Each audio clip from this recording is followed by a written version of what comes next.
Hello, students. This is Mr. Crawford, and this will be your introductory video or directions video on how to complete the data activity that we are going to be completing. So your task is to identify if there is an association between whether or not a student plays a sport and whether or not he or she plays a musical instrument. Okay, so to investigate these questions, you're going to have to use multiple study participants and have them answer the following two questions. So the first question you want to ask your participants will be, do you play a sport? It's just a simple yes or no question. And then the second one is, do you play a musical instrument? And again, this is a simple yes or no question. So what you are going to be expected to do is you're going to find your data for the for this assignment. And to do this, you'll need to find at least 10 individuals. This can be people from your class. This can be family members. This could be friends from maybe another school. It can be anybody. Okay, but you need to find at least 10 individuals. And what you're going to do is go to each individual and ask, do you play a sport? Hear their answer, and you're going to record it down, yes or no. And then you're going to ask, do you play a musical instrument? And you're going to write yes or no. So on the right, you'll see an example. Okay, so this is what your chart should look like. You're going to have person 1, 2, 3, 4, 5, 6, 7, 8, 9, 10. And then you're going to list if they play a sport and if they play a musical instrument. You will need this data for later, so make sure you take good data and make a good and effective table. Okay, once you interview these 10 participants, what you're going to do is gather the data, and then you're going to graph your results. Okay, on the right again is another example, and I'll explain how we went about finding this. So using the data you found on the previous page, you're going to summarize your findings by creating a segmented bar graph. Okay, so when you're doing this, be sure to clearly label your graph with a title, a key, and make sure to properly label each axis.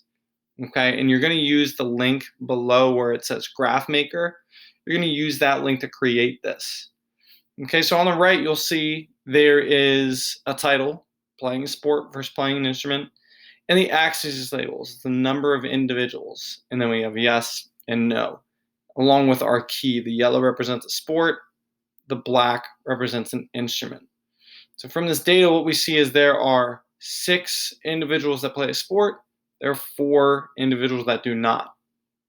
And vice versa, we have 1 student who plays an instrument, and we have 4 students who do not. Okay?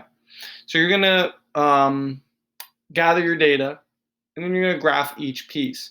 And from your graph, what we're expected to find is whether or not we see a correlation between playing a sport and playing an instrument. Okay? And once you finish, you're going to answer the following questions. So of those students who play a sport, what proportion play a musical instrument? So again, you're going to use your data. And these answers are examples, but this is from the data that I made up earlier. Okay, so these answers will not directly relate to what you write in the data that you gather. Okay, but you'll also answer of those students who do not play sport, what proportion play a musical instrument? And then a last one is, based on your data, do you think there's an association between playing a sport and playing a musical instrument? Okay, so you will do all of this on this Google slide. Okay, and you can go in between each slide, you can work, but all you're going to be doing is filling it out on the table. Okay, so this is all built in for you guys. You guys will get a sample of this.